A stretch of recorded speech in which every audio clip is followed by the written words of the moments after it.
Welcome, Safemoon Army. Welcome back to Safemoon Sunday. Safemoon Sundays. Yeah, I'm John. I'm the CEO of Safemoon. I'm Jack, the COO of Safemoon. And dude, it's been a crazy week. In general, I mean, it's been a fantastic week for us. Yeah. But, crypto's really been testing the holders. This week across the board, I think. All the diamond hands out there, regardless of the cryptocurrency that you're in. You know, diamond hands is always better. No, it's been interesting. You know, we had some new FUD come out crypto wide, and a lot of I tweeted about this, but a lot of toxicity.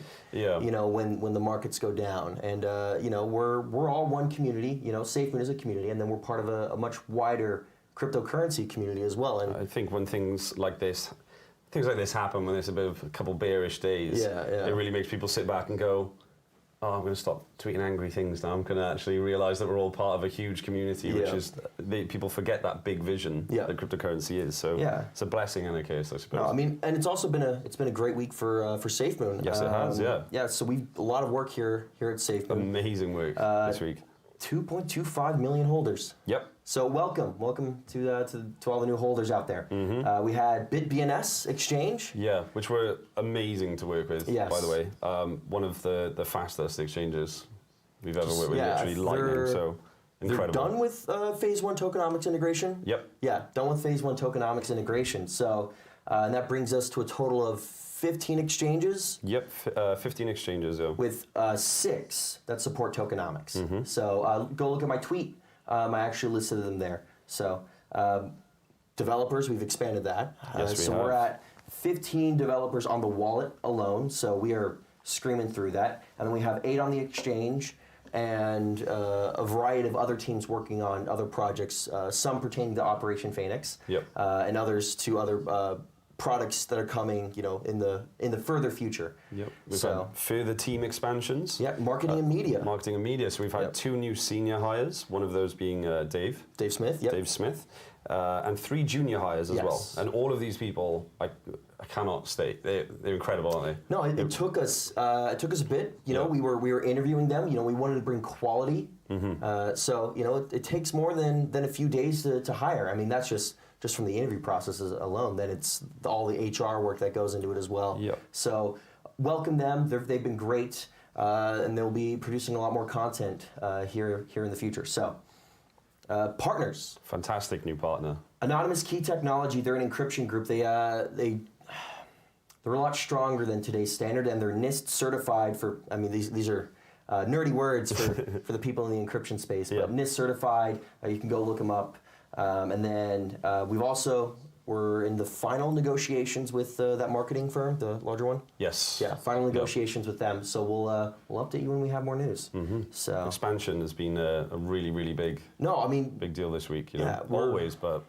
Yeah, we're growing rapidly, and the community's growing rapidly, and so the team that supports the community also has to grow rapidly. So we've been that's been one of Jack and I's major focuses here at our level. So absolutely, yeah. Mooncraft. So that's the Minecraft server. It's our test bed for a lot of the new technology we're working on. We currently have 50 beta testers. 50 beta testers, and we'll be rolling out more very soon. So you know, please go to the website and sign up for the beta or DM Hank. So you love saying that. I love saying that. Enjoy, Hank. All right, our favorite section. What the FUD? What the FUD? It's a pretty big one this week. In my opinion, you know, it's something that we really want to talk about. So I'm gonna hand that over to you. Yeah. So, Ledger High. So we saw your post, your Twitter post, your blog post, and we're now taking the appropriate actions as we've been advised to do so. But you know, I'm not going to read that. Hold on. So what you did is despicable. We are disgusted by that article that you posted. You're perpetuating a false narrative that was put out by War on Rugs. I'm finally saying their name. So War on Rugs. Which was a rug pull. What they did and what they did to victimize their community is just utterly disgusting. The fact that you would use them as a reference is atrocious. You know, I was a big fan of Ledger. I have one. Well, I had one, and I'm looking for a replacement. And speaking of a replacement, I think there's no better time than to say we'll do it ourselves.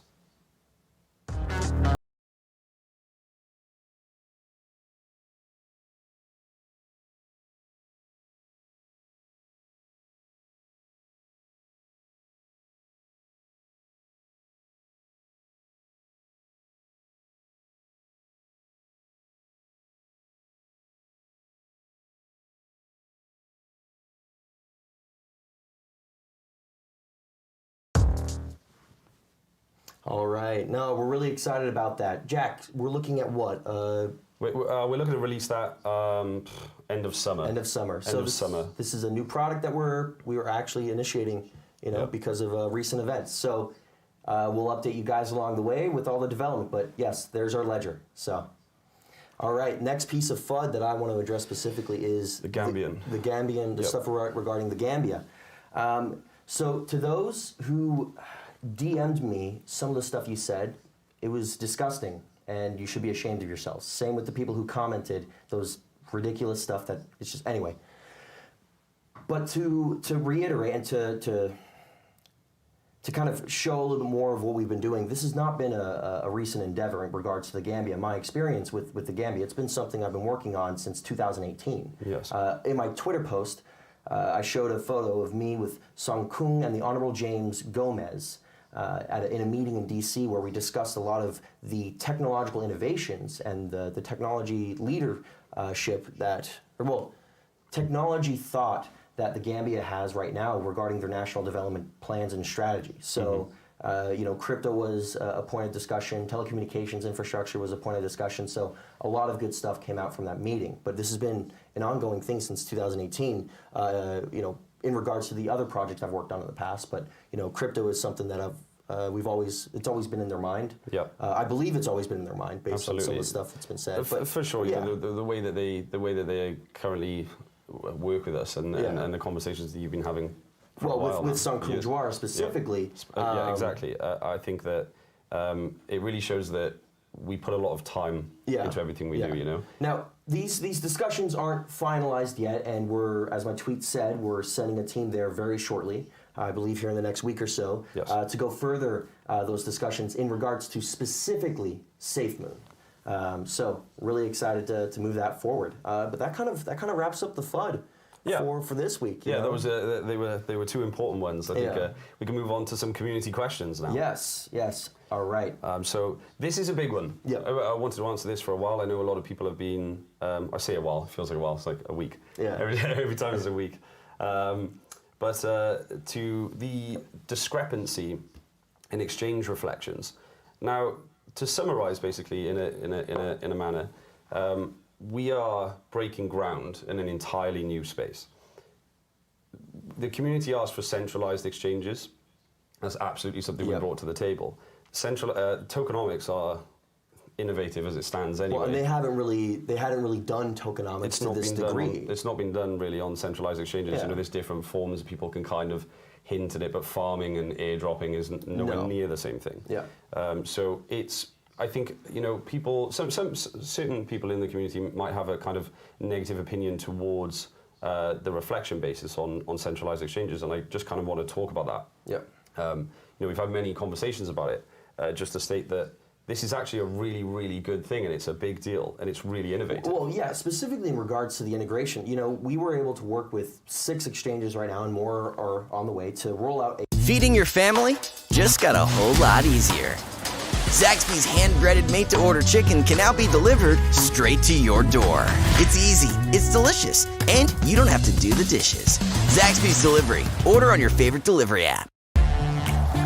When you're this cool, you get a drink named after you. Breeze Blasts are here.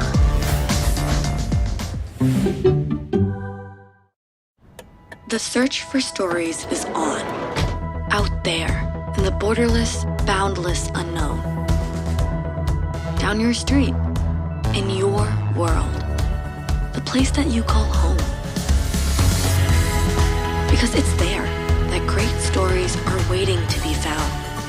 Ready to be told by you. So creators, tell us, what's a story only you can tell? What's your great untold?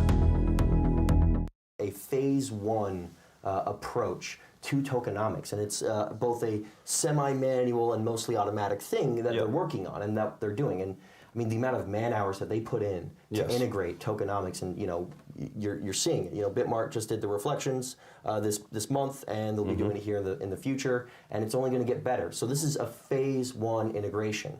It kind of brings up to we can tie it into the next point, which is in regard to the burn. So the burn comes from the 5%. So there's a total of a 10%. 5% of that reflected back to the holders, 5% auto-generate liquidity pool. So the 5% that's reflected back to the holders is where the burn comes from on PancakeSwap. Because the burn address is considered a holder. Now, albeit that holder has either you use the analogy of flaming hands and lights on fire every time it takes it, or a black hole. So when it goes there, it's not accessible by anyone. No, there's no private key for that wallet. So anyway, the burn address is considered a holder in that regard, and that's how we automated the burn process with that. So we're right now trying to work a similar system that ties into PancakeSwap later on, but at least in the beginning, getting a burn system set in place for the centralized exchanges. But that's more of a phase 1.5, phase 2 thing that we're working on right now. Yep. But yeah, so I think actually we'll tie into that as well is I think I want to talk a little bit about the burner price, the supply ratio. Oh yeah. So the main question is, when are we going to stop the burn? The short answer is, we have much smarter people than Jack and I and the team working on this to work out where the math adds up best. So we have quantitative engineers currently working on that. And then Thomas, our CTO, is currently working on some other methods, for lack of better terms, that will answer that question of when the burn will happen. But we're not ready to release that stuff yet, because that's some proprietary stuff that we're working on in-house to bring to you guys, to bring to the Safemoon Army. So we've got some quantitative engineers working on that who are... Well, that as well. They're working on that as well. But no, we have much smarter people working on this right now, and when we have a definitive answer, we'll provide it. So absolutely. Now, this is something very, very exciting that I know you guys have been waiting for. With regards to the Safemoon card, the reaction to the Safemoon card was exactly more than we could have hoped for. Incredible reaction from the community, and it's something that we've been working on for ages. And as we said, we always release stuff when it's at the credible point to do so, and we know that it's a solid thing. There's been a lot of questions about will there be a 10%, will the tokenomics 10% fee be placed on the card? Well, great news. No 10% fee. We found a solution, we worked it out, and we have a way to not institute the 10% fee. So yes, the answer to your question is no, there will be no 10% fee on the card transactions. Now, there may possibly be smaller fees that are just situated towards normal transactional systems that we're used to in the current world, but 10% fee is non-existent on the card. Yeah, the next question that we saw a lot of, and we're still getting, is when wallet. We talk. We go to Thomas and when wallet. Yeah. And I'll let you do this. Yeah. So June 15th, we are opening up a beta test sign-up page for everyone, and that'll go live on the website. So I think that's going to get a couple of people excited. Yeah. We know everyone's been waiting for a date on that. So yeah, June the 15th. Beta signups are going to be open, and please try not to crash it. I think it's going to be a bit wild. We'll see. Hank, make sure it's done. Yeah. All right, special announcements for this week. Well, and technically for next week. Yep. So we are postponing next week's Safemoon Sunday.